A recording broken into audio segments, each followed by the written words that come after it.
I'm on a golf. I'm looking at the golf course. In Orlando. Let's see.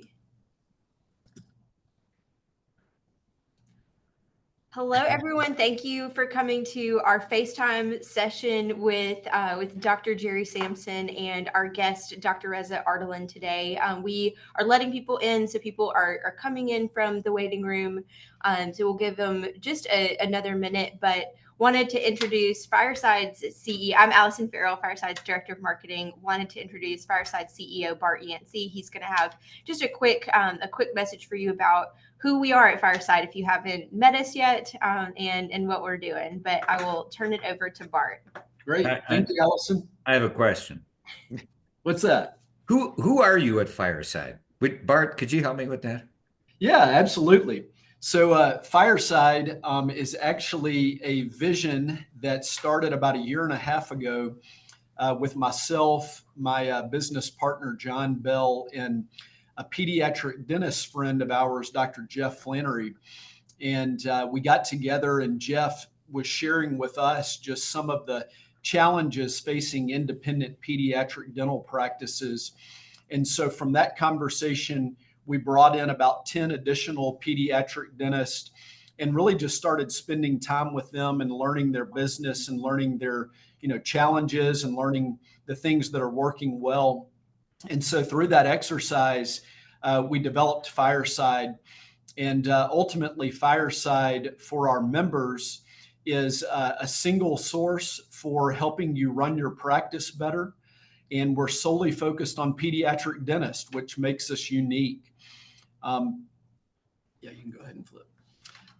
So what makes Fireside unique is that by utilizing our group purchasing power, we're able to go out on behalf of our members and provide services at a much discounted price point. And so ultimately, what we're doing at Fireside is we're really buying into the whole idea that we are better together. And, we see that a lot of practices that are solo, that are running on their own, they're really struggling. A lot of them share with us that they're overwhelmed, they're stressed, they're having to not only practice, but they're also having to manage their business. And it's just overwhelming. I don't even know how they do it. And so what we're doing is coming alongside our membership and saying, hey, let us be your support here. Let us help you look at all areas of your business and where you're feeling the most pain. And then let us provide solutions and resources utilizing our purchasing power to be able to save money on these different solutions. Right now, we've got a little over 50 dentists that are members of Fireside, and that's literally just in 5 months. And we're in 14 states. So we're getting great reception from the market. Thank you, Dr. Gerry Samson, for allowing us to join forces with you and come to your Nathos meetings. That's where we've met a lot of our members, including Dr. Ardalan, who's going to speak today. So just very excited. We would love for any of you that would like to learn more about Fireside to just go to our website, and there's a very quick application that can be completed. And that will allow us to follow up with a call where we can learn more about your practice and share more of the details about Fireside. But thank you for joining us on this live stream event today. And I hope everyone has a great weekend. Thank you, Bart. And now I'll turn it over to Dr. Gerry to give an introduction to your guest host for today for our FaceTime session.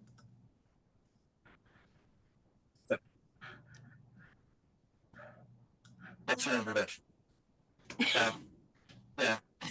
Reza, tell us a little bit about yourself. Graduated from which dental school? Did you graduate from dental school? Yeah, is it?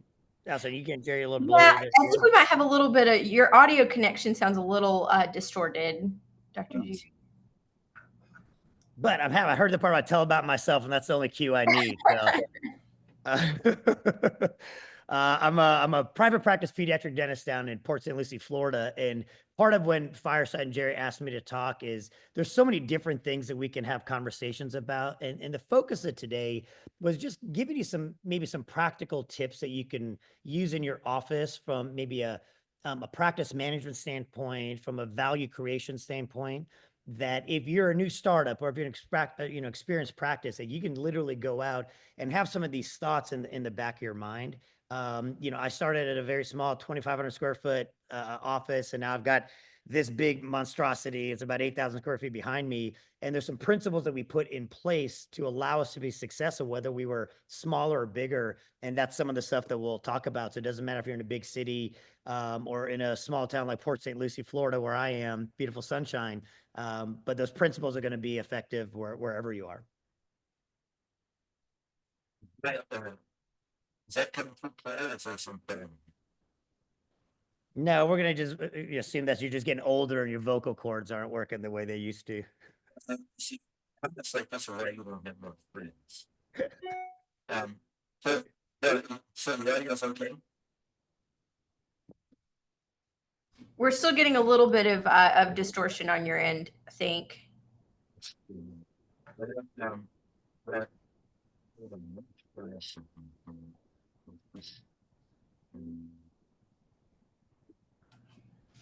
And since it is Friday, I'm happy to just jump into the presentation while we figure all that stuff out, just to get people back on the golf course or at a happy hour, which is, usually my Friday.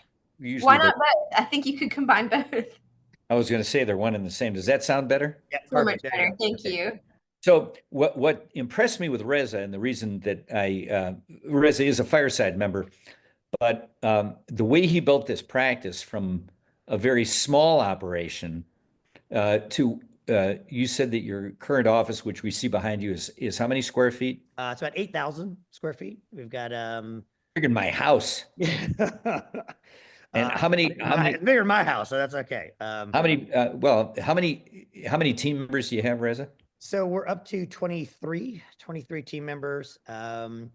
That's including the business and the clinical side. The building itself has 15 chairs. So I have two separate open bays, which is I like the open bay concept. A lot of people don't, but I have like a pediatric side that we do typically kids like 10 and younger, 12 and younger. And then we built like a teenage side that has like semi-private rooms, because I think the teenagers are a valuable asset to the office and I don't like kicking them out. I enjoy my teens.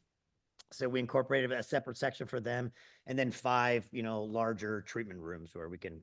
Yeah, I think this is very forward thinking for all of you to have a separate teenage area, because many years ago, the first DSO that I was ever involved with, it was called Spring and Sprout. It doesn't exist anymore. It morphed into something else bigger. And at any rate, the surveys that were being done were that once people became even 11 years of age, right in their kind of, puberty stuff, they don't want to be in there with the little kids. And Reza became very aware of that himself and made a very wise business decision this is the area for the teenagers. It's giving them the respect, teenagers, giving them respect. Well, I'm not sure they're due the respect, but at least it's the illusion. It's a very smart thing to do. Now, do you have more than one office location, Reza? No, and that was one of the decisions we made when was I going to do a satellite location? Was I going to go to branch into other areas? And some of what we'll talk about is the thought process. And I felt we would have been successful going into other locations, but I thought it was going to dilute the experience that I wanted to give. And I built a lot of the practice just on me, on my reputation, my personality, my style. And at the time it was like, well, I'm either going to build this bigger thing and build and they will come, and I'll try to pull from the surrounding areas, or I'm going to have to, duplicate myself with other folks that can kind of try to replicate the process. And we just said, no, I'd rather find a bank that's dumb enough to give me the money to build this and put what's in my brain and just, map it out in the physical structure. And for us, it's worked out great because we pull from a lot of surrounding communities that want the level of care that we're offering. What's interesting about the single office, Reza and I, Allison wouldn't know about this. It just came out this morning. Some of these exclusive ortho blogs, that you have to be an orthodontist. Well, I wouldn't get too jerked out of shape over that because you got to be a pediatric dentist to get into IPEDO too. So, let's take it easy on that. But the latest flap that's come out strongly is forget the second office. If you haven't opened a second office, don't. And that's coming from super high level orthodontic business people that are also orthodontists. So I think that's bigger and more locations is certainly not necessarily better. Reza, what else do you have for us today? Oh, I got lots of good stuff. You want me to start? Can I share my screen? I wish you would. There we go. Okay.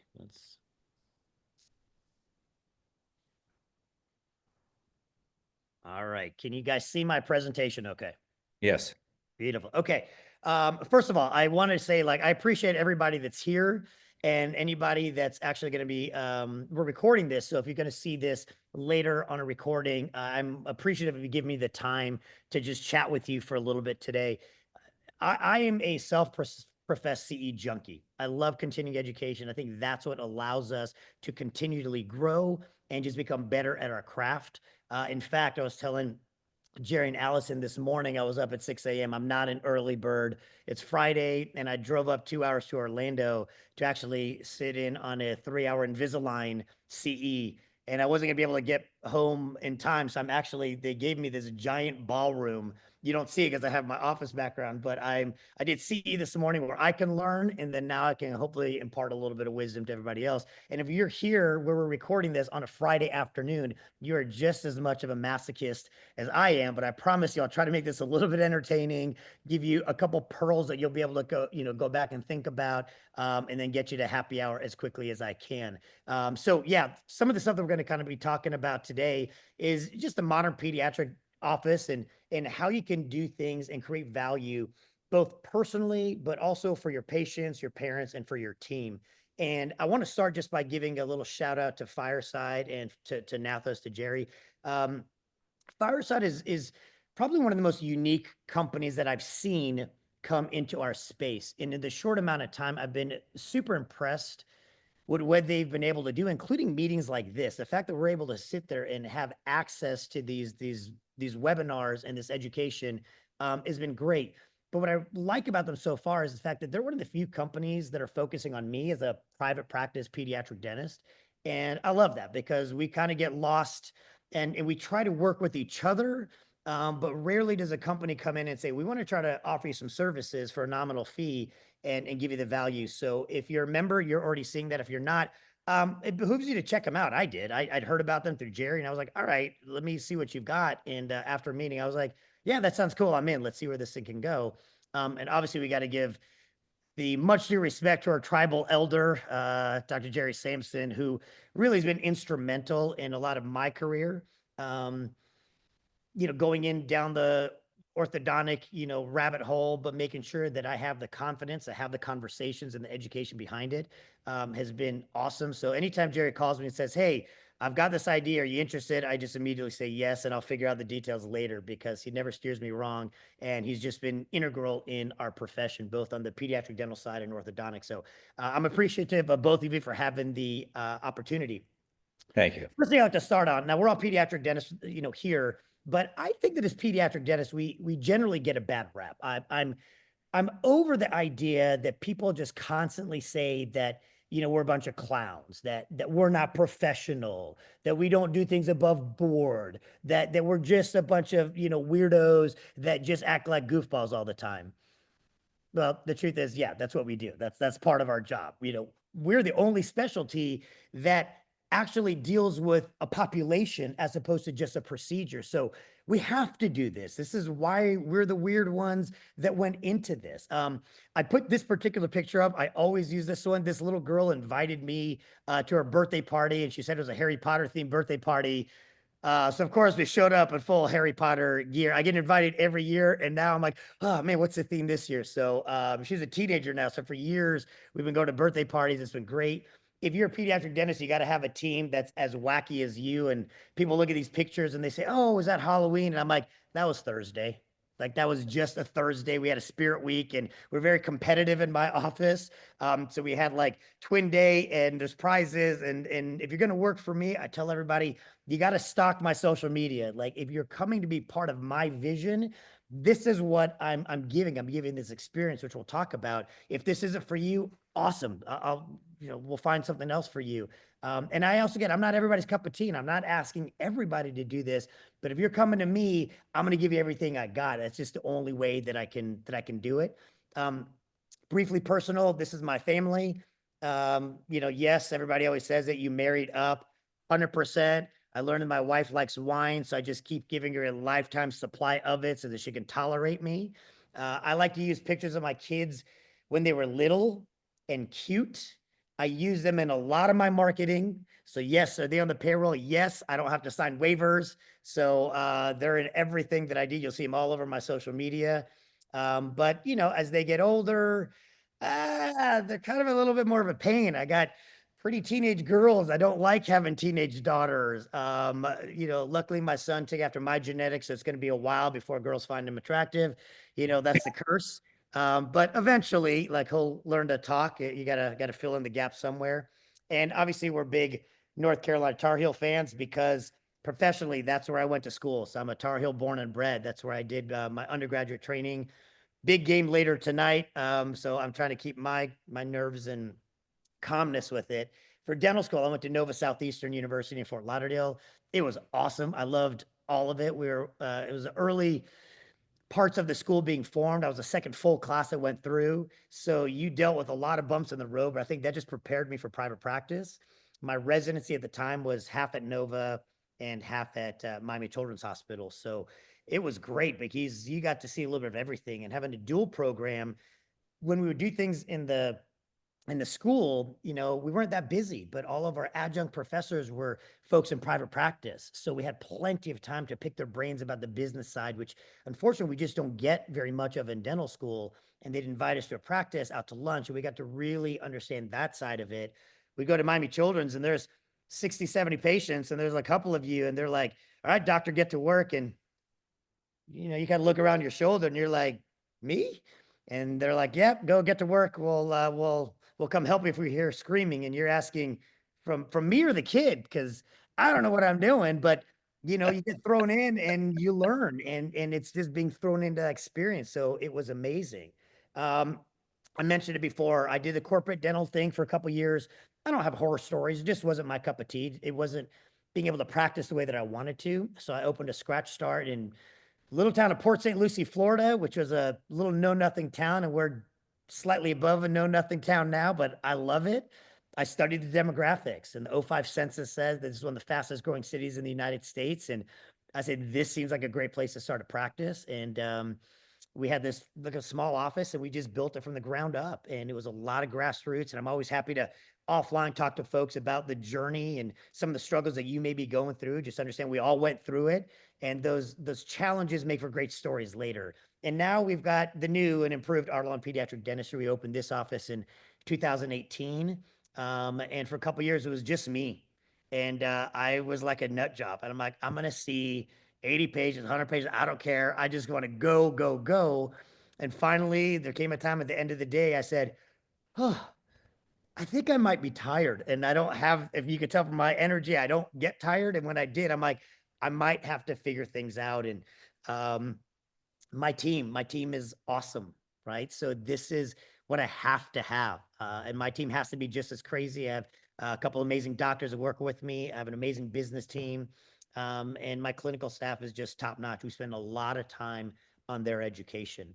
And you'll see that all of these slides, I'm not necessarily hyping myself up, but all my social media is on there. So I do that because I want you to get in touch with me. I try to be really responsive in this day and age of social media. I try to use its powers for good. So if you see something you like on our social media, by all means, it's yours. Use it. I don't keep any of it proprietary. I want you to have it. Use whatever you want. If you have questions, reach out to me. But let's get to the heart of kind of what I wanted to talk about. And I kind of I do a lot of different presentations like throughout the country, and I kind of took bits and pieces of different ones that people have said that have given value, and I want to kind of combine that for everybody that's here today. So the first thing is really just about creating value in your practice for both you and your patients. And you have to ask yourself, how do we do that?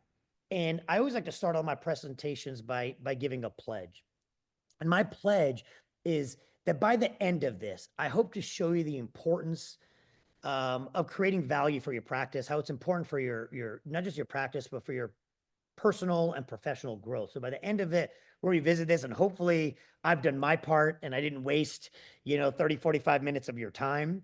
But we talk about the idea of value creation, and it's hard. Like, how do you define that? When you're talking about in your dental practice, you're talking about improving the benefits, and you want to increase those experiences. But we have a challenging job at pediatric dentistry because we have so many different hats we have to wear, and we want to improve the experience for our customer. Now, you're going to see me use that term a lot because I'm not afraid to view my patients as customers, because whether we like to believe it or not, we are still in a service industry. It'd be great if everything we said, they said, yes, doctor, I'm not going to question it. I'm going to do that right away. But we all know if you're in the trenches, that is just not the reality. So they are our customers, and we have to provide them a level of service. And for us, we have to do it with the patients and for the parents. So we're a pediatric office. Like, we have both of them that are part of the deal. And we have to meet the needs of those patients, but at the same time, we want to be fulfilled as dental practitioners. And I think that's the challenge that we face. How do you do that without, we talk so much about burnout, and I'll talk about how I don't particularly have too many bouts of that. Are there stressful times? Sure. But if you have a certain amount of things in place, you can just limit that and practice the way that you want to. So when we talk about it, it's like, what are some of the values components? Like, there's so many things that we can talk about. You can talk about quality of care and the patient experience. Maybe you're big on access to care, or you're a super tech person, or you might be really big into education, the innovative side of things, the team, community involvement. There's a whole bunch of things. And for me, I don't care. I just want, when you're on the business side of things, you have to at some point start to narrow down your focus. And that's where I'm going to kind of take this conversation that we're going to have today. I want you to, when you sit there and you think about your business, your practice, at some point you have to ask yourself, why you? Why you? What is it that's special about you or your practice that somebody should actually choose you? And the reality is, if you can't identify what makes you special, it's really challenging for your customer to consider that. If you're just like everybody else, now it doesn't matter necessarily what that is. It could be on affordability, it could be on convenience, it could be on tech or education. I'm going to tell you a little bit about my journey and where I found where I wanted to go with this, and said, here's my value proposition for the community. But that's the first thing you have to do, is what separates you. And sometimes you have to do some soul searching, because if everything that you're saying, the person down the road or across the street can also say that, man, that becomes a challenge. And if you're in one of those areas that's not like Port St. Lucie, that's even more hyper competitive, where you can throw a rock and you can hit 3 other pediatric dentists, this becomes even more critical, because there has to be a way for you to be able to differentiate yourself from your competition. And I am the most collaborative person that you're going to find, other than some of the other people I hang out with. So when I talk about competition, I still recognize this as a business, but I do believe that there's plenty out there for everybody. I am very bullish on our profession. I am not the doom and gloom guy. If you came for that, you're not going to hear from me. But I believe that you got to work for it. And this is one of the ways. So what did I do? I started to ask myself a couple critical questions from a business standpoint. And the first thing I said is, who are my 2 biggest competitors? And I looked around the landscape. We weren't super saturated, but you could see the writing on the wall. And I said, well, it's the guy down the street, the other pediatric dentist that's there, that's been here long. I'm the newbie in town. So I've got a couple pediatric dentists that have decades, family history. They've been here for a long time. They've got a reputation. They're amazing clinicians.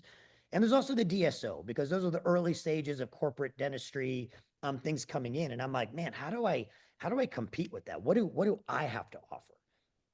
Why should anybody choose me? And I started asking myself, am I a better dentist? No, I was fresh out of school. I felt that I was up to date with a lot of the things, but I was never going to say that I did a better, restoration than somebody else. But then the bigger question was, does the customer even know?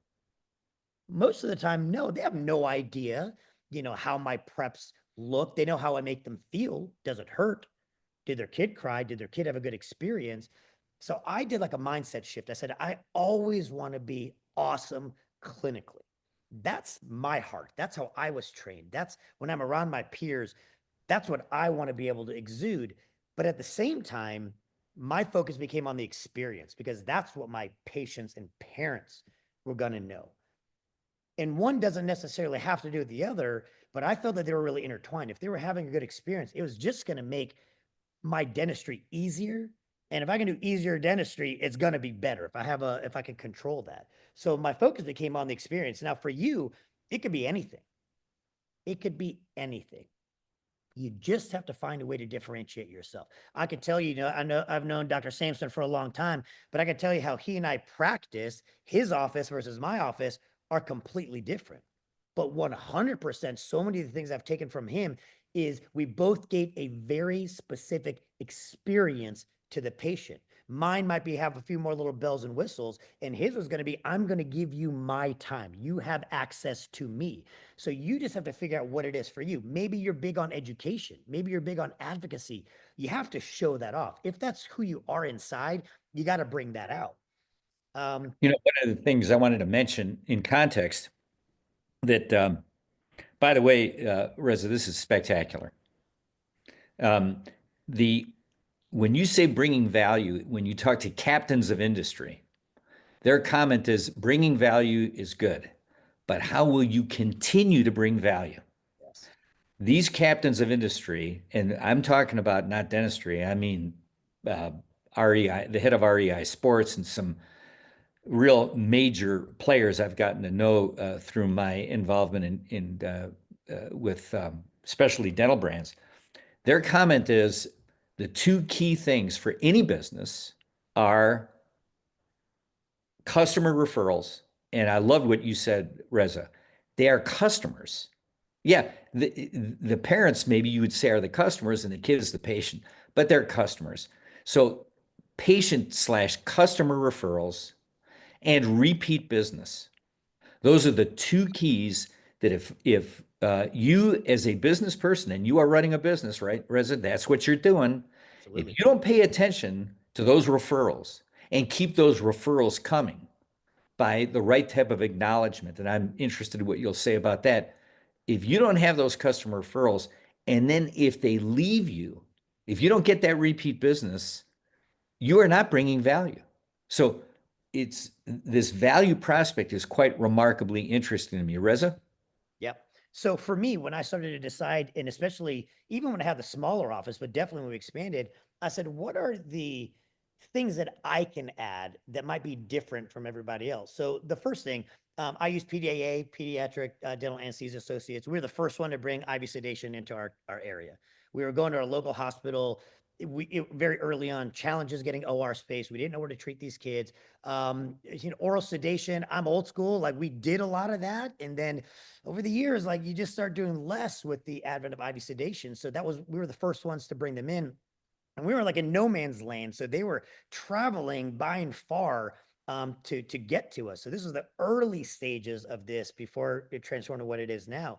I very quickly, early on got into the tongue tie space. I am not a zealot that tells you that tongue tie is a cure all for everything, that it's going to make you taller and cure cancer. But do I think that there's a benefit? Absolutely. Do I help a lot of moms and babies? Absolutely. I believe that to my core if done the right way. So I'm not just the guy that was going to start just cutting stuff. I said, I have to understand this. So I went to a bunch of courses. I told you I'm a CE junkie, but I said, I want to learn this before I do anything.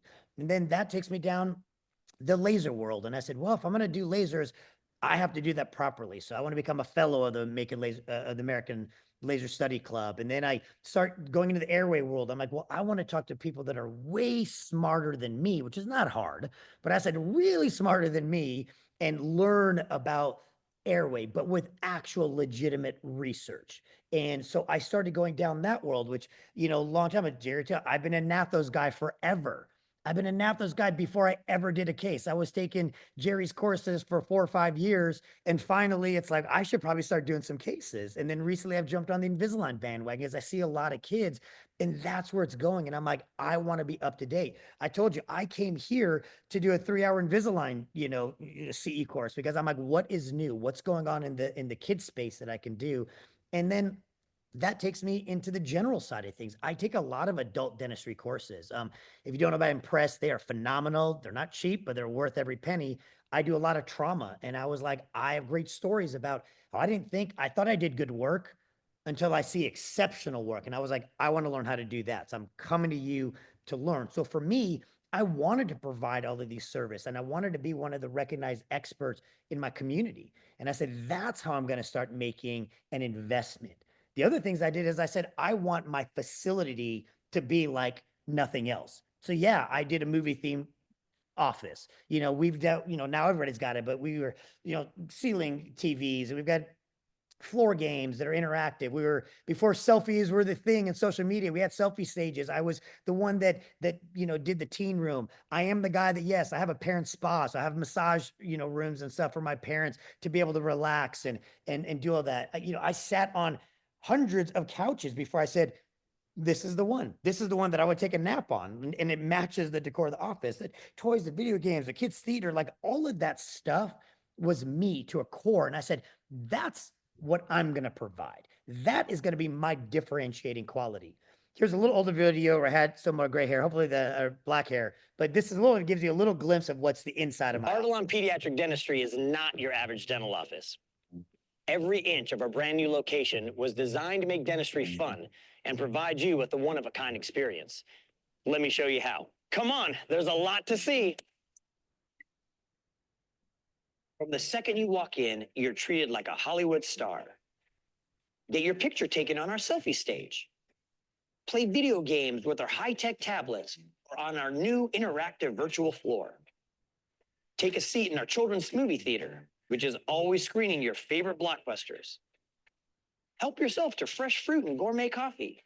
Or visit our parents-only spa with therapeutic massage chairs where you get to relax while your kids get treated.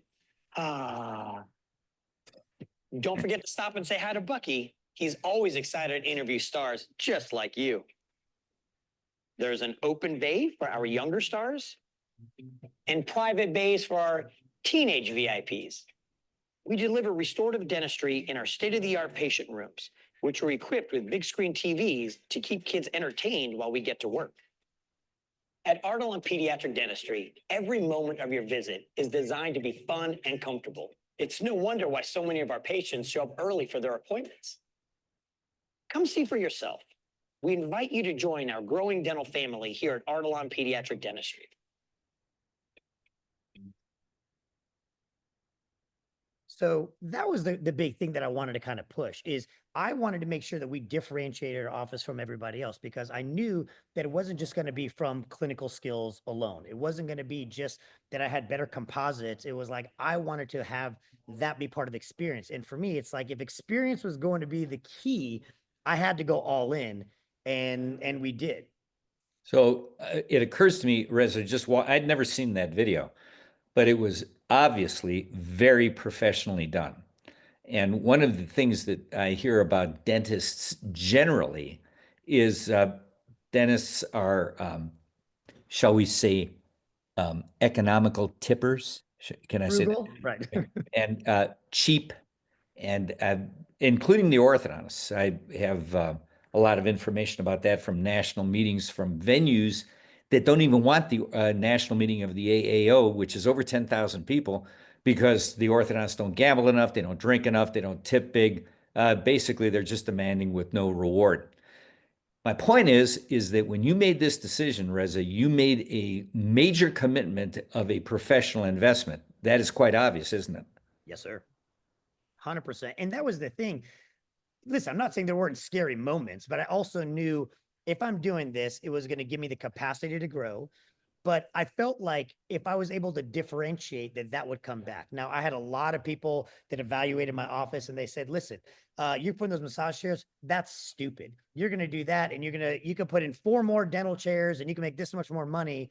And I will tell you, I don't ever tell parents that they're not allowed to come back, but I have parents that don't want to come back because they'd rather have 20 minutes sitting in the massage chair, and they'll literally sit in the chair and they'll take selfies of themselves.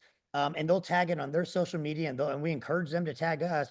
And I don't always, sometimes the hashtag is, hashtag my dentist is better than yours. I'm not saying I don't think I'm a better dentist, but they can say whatever they want. Now, the downside to this is I would love my profession and the community to know me as a great practitioner. And I like to think that they do. But sometimes when I say my name, I get, oh, you're the massage chair guy. I'm like, yes, I am. Come on in. I don't care. But once they get in, I know that I'm going to provide exceptional clinical care. And I just got tired of the idea that you can't do both. Why can't you provide exceptional clinical care and exceptional customer service at the same time? Is it harder? Absolutely. Is it a commitment? 1000%. Does your entire team have to be on board? 1,000,000%. And if they're not, you're just throwing money away. So if you're just buying stuff, but the intent behind it isn't there, don't buy it. Find whatever your niche is. Yeah, this promotional idea of, I know that there was a pediatric dentist in Nathos that outside of her office, she has a double life-size kangaroo. That was an expensive artistic item. Everybody knows that's the kangaroo dentist. Yeah. That's the kid. That's where the kids go, to kangaroo dentist. So this idea, you're the massage chair dentist. Well, the idea of self-promotion, not bragging, not arrogance, confidence and self-promotion is critical. And Reza, you've heard me say this before, so I'd like to say it to everyone watching. Reza is the best at social media engagement of anyone I've ever seen. Anyone. So, and it's obviously, just look at what social media did during the last presidential election. And everybody, I mean, anybody that isn't living under a rock know that had a huge influence. Well, Reza, you really, and you stay on top of it. And I think, am I right? Your team members are also quite big on promoting how conscientious you are about taking continuing education courses. Reza can't say to parents, oh, do you know how many hours, do you know how much I invest in myself? That is awful. It's arrogant, it's braggadocious, it's unseemly, but his team can say it. His team can say, yeah, there you go. Yeah. So I can spend all my time, which I do, promoting and telling my patients how amazing my team is. Yeah, beautiful. In return, they do the same thing. So they're going to tour from the moment you get the phone call. Oh, you're so lucky you get to see Dr. So-and-so. And it could be one of my associates. They're building us up because it's natural for them to do it. But that's got to be part of like the core values of the practice. And that goes into like the next part, which is what I was going to talk about, is I can build all of this stuff and it could be me. But if you don't have buy-in from your practice, if you don't have buy-in from your team, none of that is gonna work. And I thought Gerry earlier, when he started talking about the captains of industry, when you talk about leadership, management, I think a huge part of it is your core values and mission statements. And I spend a lot of time trying to study non-dental stuff. Dental offices, like we run, pretty lean offices. We have a good business model, but there's real businesses out there that are doing things on such a level that's so incredible. I'm not here to try to reinvent the wheel. So I sit there and say, how can I learn from those companies? So the question I ask to the audience is, if you take like just a few seconds, and I told you Chick-fil-A, the Ritz-Carlton, and Apple, and I asked you, like, what do all of them have in common? Just think about that just for a second. The reality is that all of them have a clear mission. They have clear core values. And the beauty of it is they actually use those to guide them and make decisions. So the mission and vision equals clarity and leadership. And that's part of the stuff that we talk about. Oh, it's this frou-frou value stuff. It's hoo-ha. It doesn't make sense. And I will tell you, every major company that is successful has this as their core. So if you look at Chick-fil-A and you looked at, their corporate purpose, and they talk about, whether you agree with it or not, to glorify God in a version of being a faithful steward of all that is entrusted to us. And then they also want to have a positive influence on all who they come into contact with. That's beautiful. Whether you like the religious tone of it or not, doesn't matter. They don't care. That is what they are. So if you think about that, is it a surprise that they're not open on Sundays? It shouldn't be. It is clearly in their purpose. So for me, I would love a spicy chicken sandwich on a Sunday. I'm not going to get it. But that doesn't matter because that wouldn't be true to who they are. And they don't question that at all. The other thing that Chick-fil-A is known for is what? The customer service. They want to have a positive influence. And then for them, they have to go all in. So anytime, and you guys probably already know this, anytime you say thank you to somebody that works at Chick-fil-A, they have to respond with, my pleasure. That is the rule. There's a reason when you go through their drive-through, it is efficient. They'll have 2, 3, 4, 5 people out there with umbrellas in the rain taking your orders because that is what's going to be a positive influence on anybody that comes into contact with them. They are being true to their mission. Is this what it's like going to McDonald's? No, it's not. But McDonald's statement doesn't mention necessarily customer service. They're going to want to be on affordability and fast. They're going to be fast. So you just have to be true to yourself. They're going for something different. The value system makes their decisions, like closing on Sundays and having superior customer service. It is automatic. And if you're a team member that's not living up to that, you're not going to be a team member for very long. And it should be the same in your office with your core values. When you think about the Ritz-Carlton, I love things about the Ritz-Carlton. We are ladies and gentlemen serving ladies and gentlemen.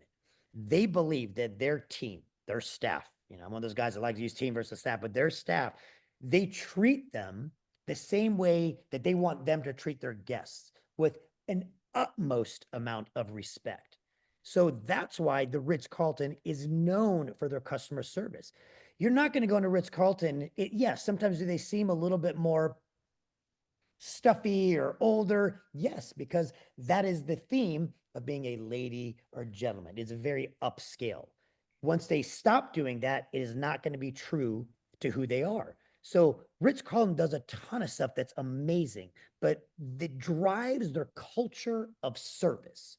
Their employees, what I love, are empowered and encouraged to go above and beyond. So if they find something that a guest needs, they don't have to stop. Let me ask a manager. Let me ask the dentist. No. They just fix the problem. They have like set parameters. If you go to Ritz-Carlton, so we've done some Ritz-Carlton training with our team. I actually took our entire team. We're a little bit smaller then to the Ritz-Carlton. And I always tell my team, I want you guys to have 5-star service. But the reality is, listen, most of my team members, they may have never experienced anything that's 5-star. So we went to the Ritz-Carlton. We spent a weekend and I splurged on a lot of stuff. And I said, you're going to have your phone, you're going to have a notebook, and you're going to write down anything and everything that you think is 5-star. And then we spent the next 4 months breaking down each one of those experiences. And I would correct them because they would say, oh, when we went by the pool, they gave out free suntan lotion. That's 5-star. I said, no. Giving out free suntan lotion is 4-star. The Ritz-Carlton gave you 6 different SPFs plus aloe vera when you burnt yourself. That's 5-star. There are levels to this, and we want to be on that level. Go to Ritz-Carlton, ask them where the bathroom is. They will either escort you to the bathroom, not in, but to the bathroom, or they will do a 2-handed point to the direction of the bathroom. You come into my office and you ask us where the restroom is, you're either going to get escorted to the restroom or you will get a 2-handed point. The Ritz-Carlton does some amazing things. I encourage you on your time to just Google. You can take pictures of it if you want. The Ritz-Carlton service values. These are their 12 service values. They talk about this in their morning huddle every single day with their leadership team. We try to incorporate some of this stuff and some of the Ritz-Carlton training in our office because we believe they're the best at it. Let's bring this in. But they live by this. These are the rules. If you're not going to do it, you don't belong in a Ritz-Carlton. And then you go to Reza, Sure. That Home Depot, most people know that was founded here in Atlanta. And their customer service used to be, it is not any longer, but it used to be when you ask somebody wearing one of those orange work aprons, Where is the widget for the plumbing, bada bing, that I don't? They would walk you over there Yeah. and show you exactly where, here are all your choices on the wall. Now, did you have to bring the part with you? Can I help you further? They don't do that anymore. Now they just say, yeah, it's on aisle L7, somewhere in the middle, and they walk away. They lost their core. It's not Correct. the And way it that's where used like to be. Lowe's and some of those other come and start pulling away at that. And then you And look at Apple, and what I find funny about Apple is I have a lot of techie, but I'm not the most techie guy. I like tech when other people have tested it out. Um, but Apple people, we're a little bit elitist. Like I'm giving this presentation, I had to switch over to Mac. I'm doing it on Keynote. I've gone into the Apple world. You know, nobody waits in line for their Samsung phone, right? But they'll wait days before to get that brand new iPhone because they want to bring the best user experience. So it's not necessarily that they have the best tech, but it all integrates with each other. My iPhone, I put, you know, this on do not disturb. It put my iPad, my phone, everything does that, which is not a wonder that they focus on excellence. So Apple doesn't release unfinished products. That's why it's like, well, when's the next iPhone coming out? They'll do some minor things, but the next big thing, they've got campuses all over studying that until it's ready to come out. So what does that do for us as dental professionals? What does any of that have anything to do with us? It impacts us tremendously because a clear mission makes hard decisions easy. It just simplifies this because you're doing things based on your core values. So if your mission is to provide gentle, patient-focused care, then you have to invest in things like behavior management training for your team. You got to have team members that are naturally warm, patient. You can't be the one that rushes through appointments if you're saying, this is our focus. Now, we generally say that in pediatric offices, but if you're the one that's like, I am going to focus on this specifically, you have to live it, breathe it. If you're the one that says, we want to be fun, stress-free, your office has to reflect that, whether it's something like mine or just engaging. You have to have engaging team members, bright, colorful colors, you know, the fun rewards, the toys. Those are the things that are making it that fun environment. Your mission keeps you on track even as you grow. Now, sometimes your missions are going to change. But if you say that you're an office that prides yourself on accessibility and affordability, as you grow, you can't all of a sudden just say, I'm just going to be fee for service. Those things that are, you could be fee for service, but it's hard to be accessible and affordable if you're also doing that. One is not more right than the other. Just what is it that is right for you to be able to practice that stress-free life? You just have to continue doing it, especially as you get older. So the question is, does your practice even have one? And this is how you ask yourself. If a new patient or a new team member walked in your office, could they tell you what you stand for? Now, I'll be vulnerable here. I always thought we had a good mission vision. I do all the textbook stuff. I went to the SSP meeting. I had Gerry help me, you know, plan one of these amazing courses as a past president. It was awesome. And I give credit to Scott Goodman. Scott Goodman, pediatric dentist in North Carolina. And I'm always picking his brain. And we were talking about just some stuff that's happening in the office. And I asked him a question. He said, well, what's your mission statement? And I said some generic thing. Well, we like to provide, you know, a fun, relaxing environment and a warm, caring, blah, blah, blah. And he stopped and he's like, no. What's in your core? What's your real mission for your office? And I couldn't answer it. I couldn't answer it. I didn't know what specifically it was other than the generics. So then I went back and I said, we're going to break this down. And with my team, we spent the next 6 months breaking down our mission statement. And our mission statement was to go be, hang on. All of a sudden they're prepping for like a wedding thing here. So do you hear the background music? no. Oh, okay, good. I'm gonna keep talking. Wait a then. minute. Are you getting married? I thought you No, were. I'm not, but there's What's- like people coming in and they're playing. I told you, I'm using their little ballroom space, but we said that our mission statement is to go beyond teeth and make a difference. And then we had 3 core values: community, quality, character. And each one of them has like a little tagline to it. So for us, every member of my team has to know this now.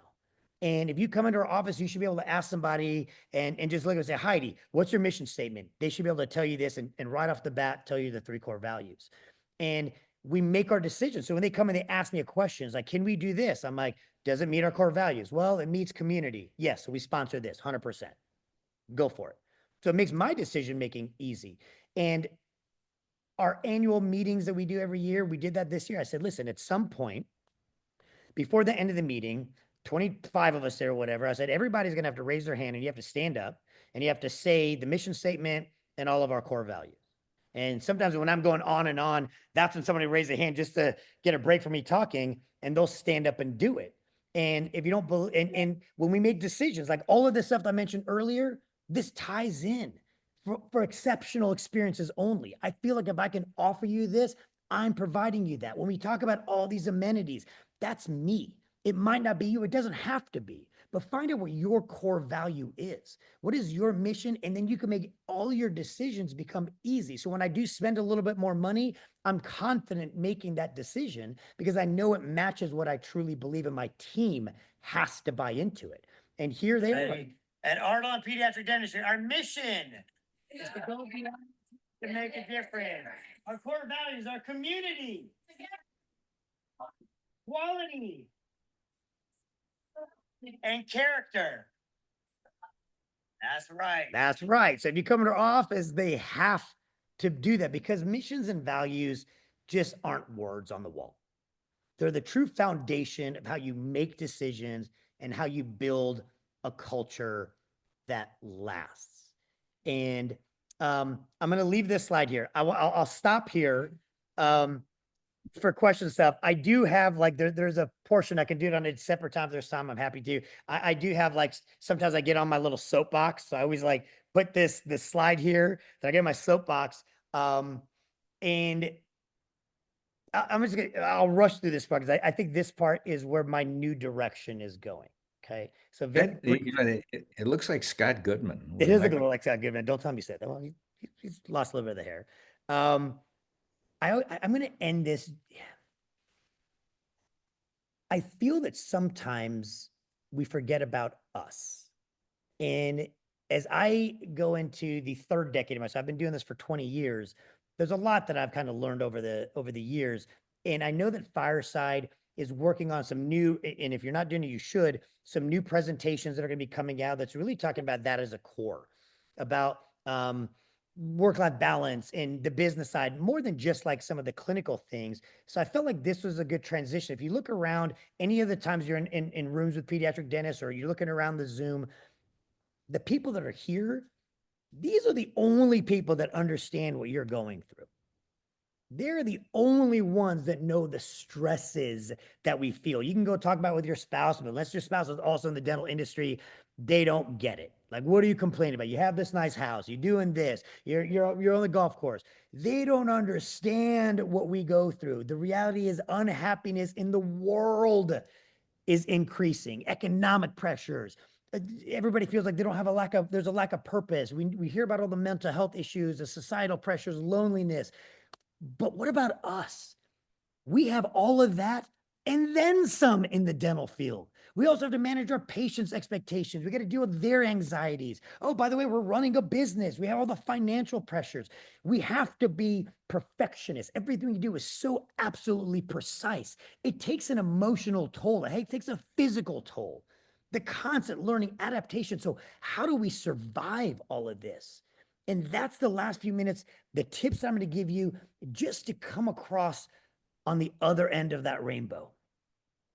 80% of dentists reported moderate or severe stress. This is according to like the ADA's well-being study, 80%. More than half reported medium or high levels of depression. And if you're younger or you're female, guess what? It's worse for you. This is the direction that we're going. When I started my career, it wasn't like this. Those of us who are older, it wasn't like this. So how do we combat that? The focus that we have to have, what I'm working on, the message that I'm giving. I'm always happy to talk about clinical skills. I'm always happy to talk to young doctors and mentors. I'm always happy to talk about the business, but connection has to be the key. And sometimes the very thing that you're looking for is found in the act of giving it to somebody else. So I'm putting a lot of this in my presentations because we all have those stresses in our lives. And if you have them personally, professionally, and you have to find a way to do that. And I'm telling you, if you have somebody that's by your side, and it doesn't matter if you're an extrovert or an introvert, you have 100 people or one core person, you can do it better. There's science behind the helper's high.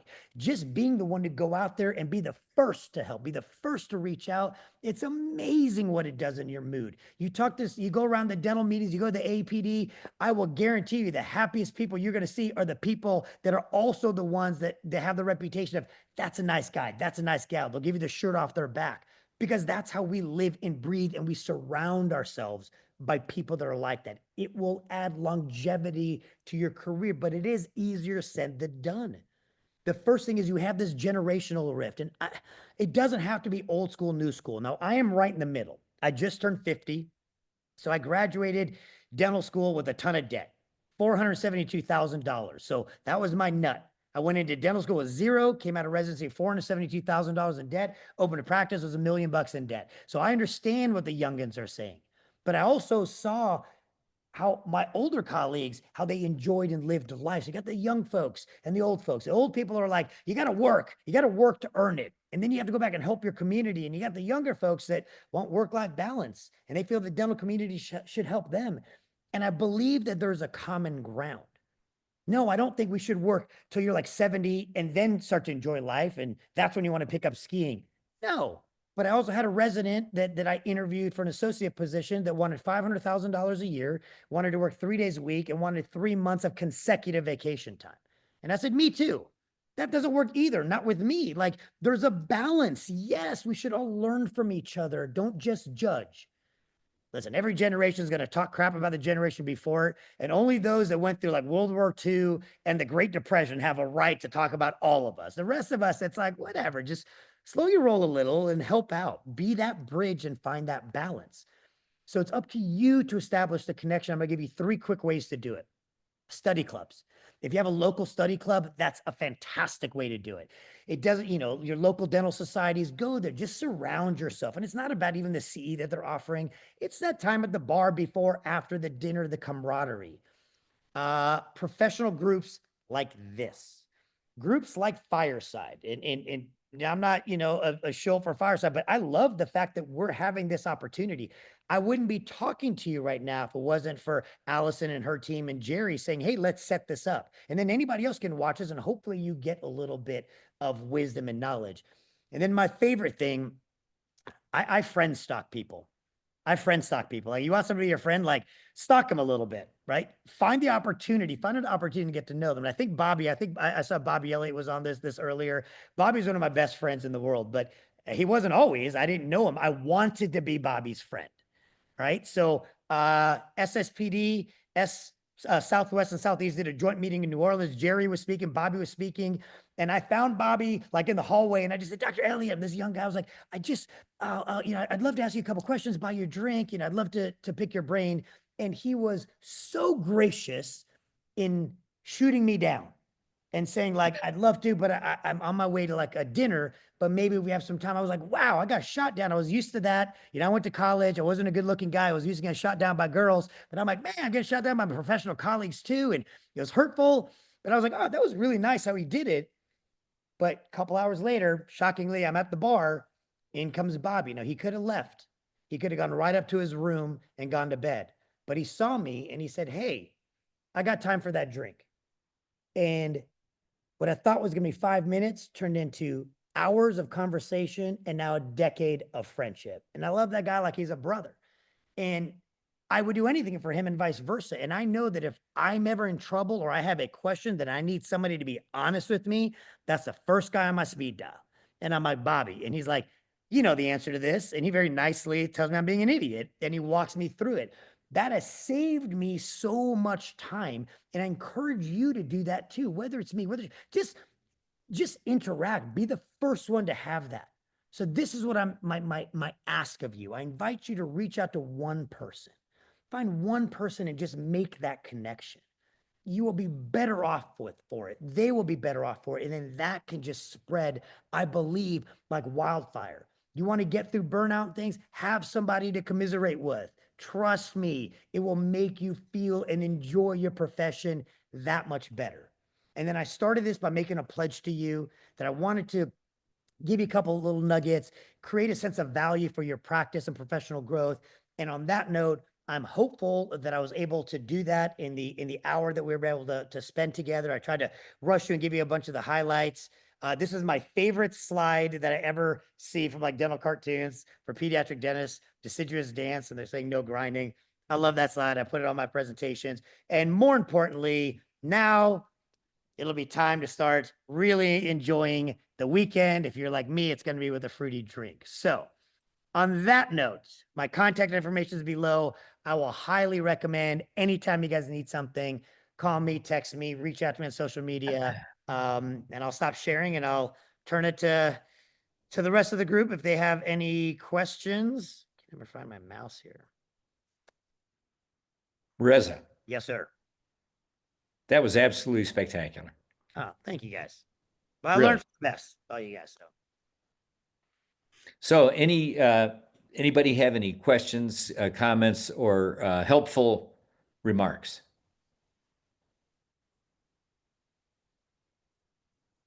Allison, I don't know if let's see, chat. Hold on. Another miracle has happened. I just found the chat button. We'll email the recording of the session and invite to our future sessions with other experts. Well, we've got one coming up with mixed dentition and primary dentition Invisalign expert Lee Boyd.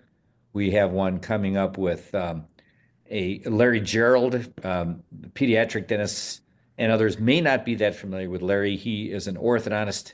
He's also an attorney. He writes the litigation column every month in the American Journal of Orthodontics, and he has a degree in ethics and the humanities. And that's coming up quickly as well. Allison, any closing remarks for us? Oh, looks like we have got, Rob said great presentation. So that comment from Rob. Yeah, Rob asked, I bet he's still in Wisconsin. I would imagine that's true. Anyone else? If you haven't heard Larry Gerald, I got the chance to actually hear him for the first time at that Memphis meeting. We were both on a panel speaking. That guy is hilarious, but he's brutally honest, and he'll answer the questions that you ask. Can I do this? Is this legal? He is very down to earth, and he'll tell you where you're going to get caught. So he is top notch. So you should check that one. And if you're even considering doing any kind of early phase orthodontics with aligners, I would put Lee Boyd's cases and his experience up with anybody in the country. He's another guy, friend stalked, and I was like, Lee, I got to ask you questions. So now when I have some questions about some of the cases I'm doing, I feel comfortable like reaching out to him here and there. So yeah, two really good lectures coming up. So for sure.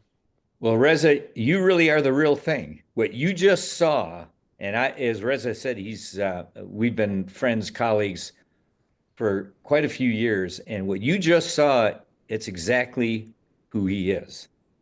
Thank you. Easier that way. Right. I like the saying, you may as well be who you are because everybody else is already taken.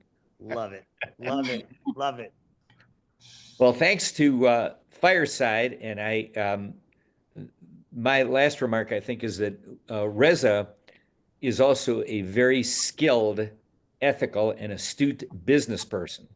And his comment about Fireside, correct me if I'm wrong or add to it, Reza, is when he heard about Fireside, his comment was, what could they possibly do for me? I mean, I'm already banging that gong. And what did you find out, Reza?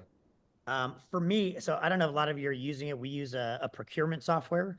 It's basically like a way to compare apples and apples, oranges. Like you're taking imagine you put all your supplies somewhere, and you can find out how much, if you got the same thing from Patterson or Shine or Benko or Darby or wherever it is. We were already doing that. We were on that journey. I was paying a pretty significant fee for that, and I do find the value in it. And I met with Fireside, and I knew that they were doing a version of it. And ironically, they were actually using the same, like they work with the same kind of system that I was doing. And it was actually cheaper for me to get the same exact thing that I was doing through Fireside, through their buying power than what I was paying. And I thought I was getting a good deal. So just from that, it was a no-brainer. I'm like, I'm saving a couple $100 a month just for the same software. But then it's this kind of stuff that they're constantly, but I like it. They just keep asking, like, what do you guys need? And we're like, man, we'd love to do this, or can you work on this? And I don't have the time to go and do it. Hopefully they do. And if they can make a profit out of it and benefit us, more power to everybody involved. So I just like the fact that they're listening. But if you're not using procurement software, you should definitely consider that just as from a business standpoint, whether you do it with them or somebody else. It really just allows you to analyze your numbers and find out, you'll be surprised like how much money you're throwing away. And if you save some money, maybe you can add some massage chairs in your room. So Well, it behooves a conversation for sure. and I want to make it real clear. Reza is a Fireside member, but he doesn't own any part of Fireside. He's not an equity shareholder, and neither am I.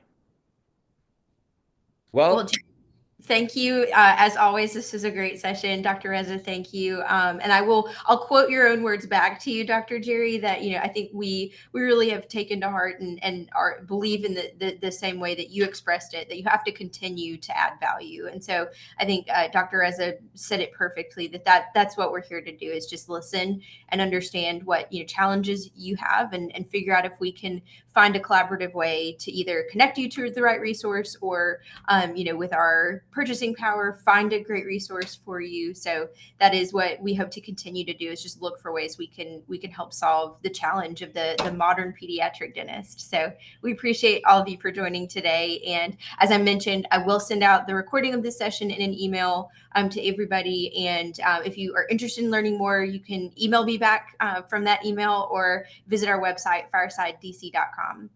But I hope everyone has a great rest of your day, great Friday, and a great weekend. And we hope to see you next time. Thank you. Bye. Have a great weekend, y'all.